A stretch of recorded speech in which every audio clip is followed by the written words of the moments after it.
Amperge Convida, com Heloísa Carpena.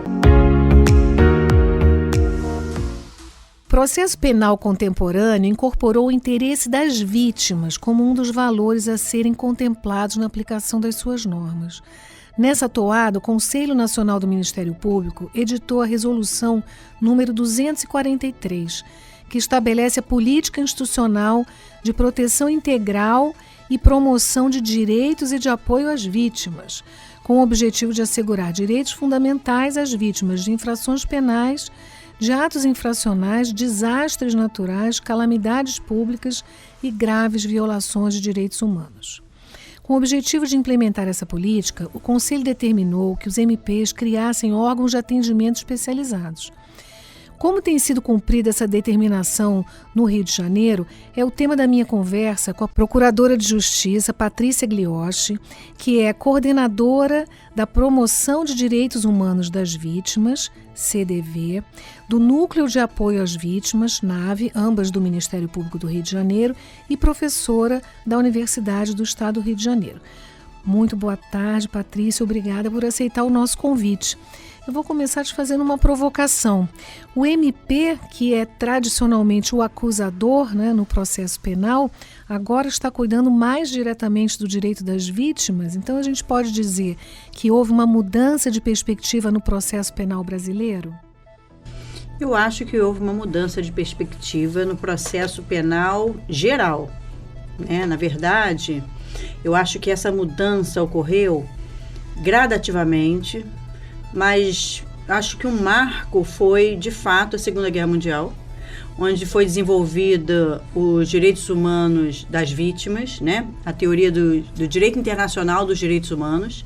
E essa teoria, ela olha muito para a vítima, até por conta de ser pós-Segunda Guerra, o Holocausto, tudo que aconteceu em razão da Segunda Guerra. Então, esse olhar para a vítima foi um olhar diferenciado.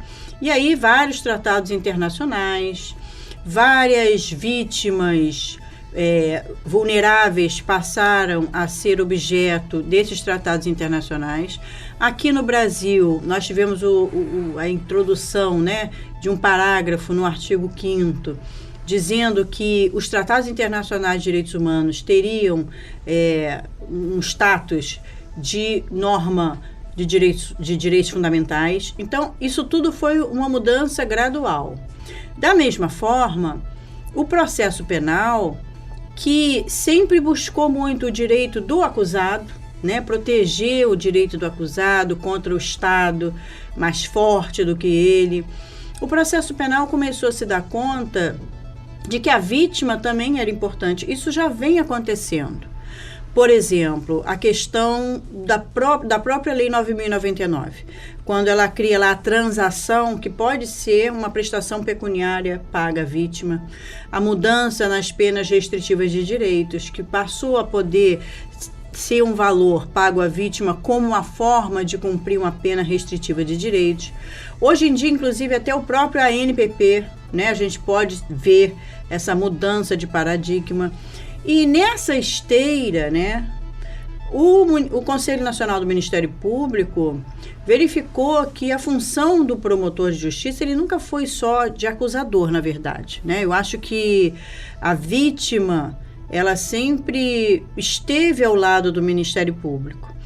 Mas é verdade que, como o Ministério Público, ele não tem a ligação direta com a vítima, não representa a vítima no processo penal, representa o interesse do Estado na punição de quem praticou o crime dentro das provas do processo, o CNMP percebeu que tem que haver um olhar também diferenciado para a vítima.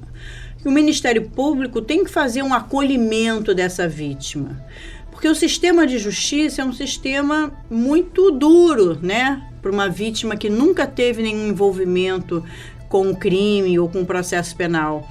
Então, a quem ela vai procurar? Quem vai poder buscar os interesses dela? O Ministério Público, que está ali buscando justamente a condenação daquela pessoa que praticou o crime contra a vítima, ele deve ser o protagonista desses interesses dela e da defesa dos seus direitos, né? O direito de ser ouvida, o direito de ser comunicada quando o réu foi preso, quando o réu foi solto, quando teve progressão de regime, de ser comunicada quando há o arquivamento do inquérito, ou está no Código de Processo Penal, inclusive, esse dispositivo. Então, esse estreitamento, essa ligação maior da vítima com o Ministério Público, ele tem que acontecer. Já acontece, né, há muito tempo, mas hoje está, de certa forma, regulamentado isso. Está no papel. Nós temos que ser os protagonistas desses direitos das vítimas. Então, se nós estamos lutando justamente para a condenação dentro das provas, dentro da legalidade, né? Dentro do que é certo, da condenação de quem praticou crime contra ela, ninguém mais do que nós temos que ficar próximos dela, né? Inclusive, ela pode colaborar com isso. Sim, com certeza. E para dar execução a essa resolução, né, vamos agora lançar o nosso olhar aqui sobre o Ministério Público do Rio de Janeiro. Quais foram os órgãos criados e na mesma direção, quem é a clientela? Quem pode ser considerado vítima para efeito de acolhimento por esses órgãos? Então, após essa resolução, quando o nosso Procurador-Geral de Justiça, Luciano Matos, tomou posse, ele, ao estruturar a sua gestão, ele criou um lugar, né, que se chama Coordenadoria Geral de Promoção da Dignidade da Pessoa Humana. Então, dentro dessa coordenadoria geral, que é um grande guarda-chuva, existem 3 outras coordenadorias. A Coordenadoria de Direitos Humanos e Minorias, o CEMEAR, que é aquele lugar de fazer uma justiça restaurativa, e a Coordenadoria de Promoção dos Direitos das Vítimas. E, inicialmente, quem estava à frente era outra colega, Valéria Link. Ela é uma promotora de justiça. Ela conhece muito dessa matéria, ajudou nessa implementação, mas depois, por uma questão de saúde, ela teve que se afastar e eu fiquei no lugar dela, também promovendo essa mudança de cultura, né? Porque apesar do promotor saber que ele tem que ter contato com a vítima, a gente não tem isso instituído, né? Não foi só no Ministério Público do Rio de Janeiro, em outros ministérios públicos também houve. E ainda existem até alguns que não têm ainda algum núcleo ligado à vítima. Cada Ministério Público escolheu como ia formar esse núcleo, né? Aqui no Rio de Janeiro, nós somos uma coordenadoria, nós não somos órgão de execução, e nós damos esse apoio aos promotores e damos esse apoio a quem nos procura. Promotores criminais. Promotores criminais, porque estamos falando de vítimas de crime, de atos infracionais e de desastres, né?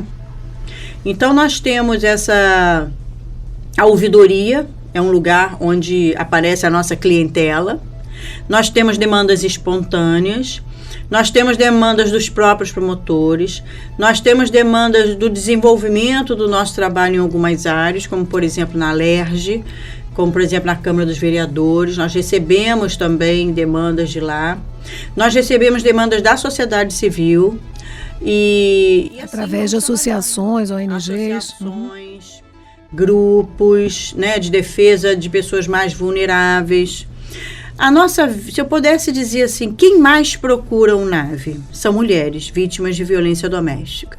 A nossa grande maioria de vítima são as mulheres em situação de violência doméstica. Talvez porque já conheçam que existe uma promotoria de violência doméstica, talvez porque a rede de atendimento à mulher ela esteja mais estruturada e nós já nos apresentamos a essa rede. Então, talvez por isso a nossa grande procura é das mulheres vítimas de violência doméstica, mas não somente elas, tá?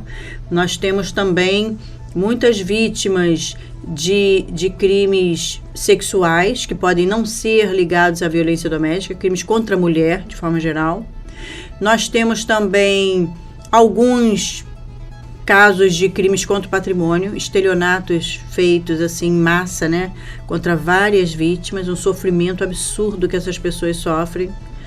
Temos vítimas de homicídio, não homicídio tentado apenas, mas quando o homicídio é consumado, os parentes das vítimas nós consideramos vítimas também. E o próprio CNMP chama de vítima indireta. Então a gente recebe todas essas pessoas. A gente não recebe vítima criança e adolescente. Isso fica por conta do CAU Infância. Nós recebemos os pais dessas crianças. É uma verdadeira mudança da cultura institucional também, né, Patrícia? E quais são os atendimentos que esses órgãos provém para as vítimas? Você falou da dureza do sistema de justiça. Não só é duro, como é desconhecido, né? E é intimidador. A pessoa que não está familiarizado se sente intimidado. Então, é essa ponte que vocês estão fazendo? Nós prestamos uma assistência psicológica, nós prestamos o serviço de assistência social, mas sempre encaminhando para a rede pública, né? Que o Ministério Público não tem estrutura, né, para fazer atendimento psicológico, por exemplo, das vítimas. Então a gente encaminha para os órgãos públicos. Estamos também tecendo, né, um contato maior com essa rede pública, para que ela saiba por que mandaram essa vítima, né? O que a gente vai fazer com essa pessoa? Então, estamos também construindo um entendimento do que deve ser oferecido para essas pessoas. E, principalmente, nós também oferecemos ali no NAVE uma orientação do destino daquele crime, ou seja, quem é que vai atuar, como é a atuação do promotor, quem é o promotor. A vítima tem muito interesse em saber quem é o promotor que vai cuidar do meu caso, com quem eu posso falar sobre essa minha angústia total. Então a gente indica, olha, por exemplo, agora está sendo investigado, é a delegacia, mas o promotor, ele controla a atividade policial, esse promotor vai culminar o seu trabalho com oferecimento de uma denúncia, depois vai para um outro promotor, já no Tribunal de Justiça, já numa vara criminal. Esse outro promotor também vai fazer todo o trabalho ali para buscar uma condenação. E depois é um outro promotor na execução penal.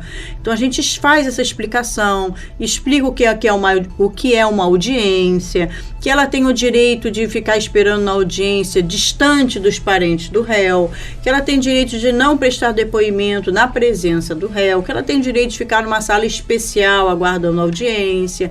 Esses direitos todos das vítimas nós temos que tutelar, nós temos que proteger, nós temos que ser protagonistas na defesa desses direitos.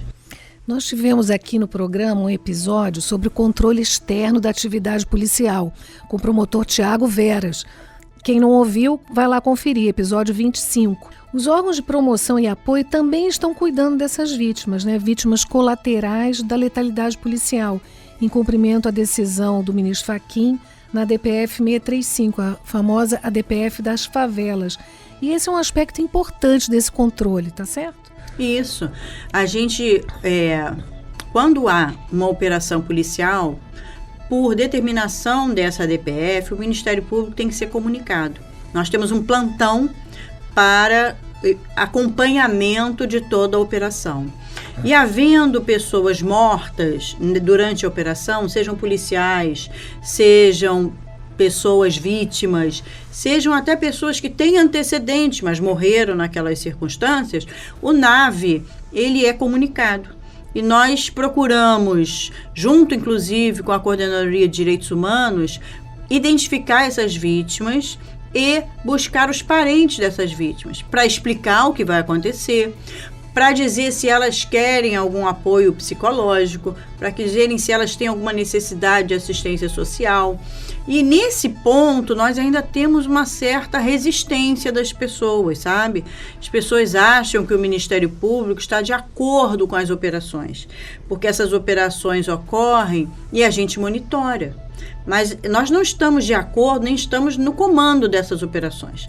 Nós estamos depois para averiguar e analisar o que houve. Mas na cabeça, às vezes, das pessoas, das comunidades principalmente, a gente estaria apoiando isso. E agora, com o nosso crescimento e com a aceitação maior, elas estão vendo que não é bem assim. Do né? próprio núcleo, né, de apoio às vítimas. Núcleo, a gente está fazendo várias reuniões, tem vários grupos da letalidade policial, por exemplo, do grupo lá da Favela da Maré. Então, a gente está começando a dizer o que nós fazemos, né?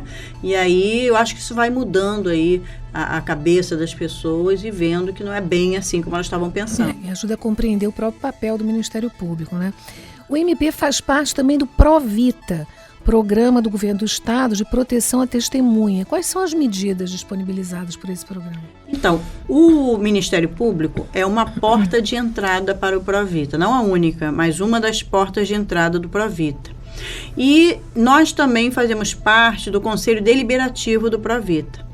Então, quem é o representante do Ministério Público no Provita? É quem estiver no NAVE, quem estiver coordenando o Núcleo de Apoio às Vítimas. E nós fazemos essa porta de entrada quando um promotor verifica lá no caso concreto dele que existe uma pessoa que precisa dessa proteção. Então, ele entra em contato conosco, nós entramos em contato com o Provita, fazemos essa triangulação para tentar acolher essas pessoas nesse programa. Muito bem, muito obrigada, Patrícia. Eu vou encerrar a entrevista convidando os ouvintes a seguirem o podcast para não perder nenhum episódio, comentar, compartilhar e avaliar com 5 estrelas. Toda terça-feira, um novo episódio está disponível no site da Rádio Roquete Pinto, no site da Amperge e no Spotify. Amperge convida, com Heloísa Carpena.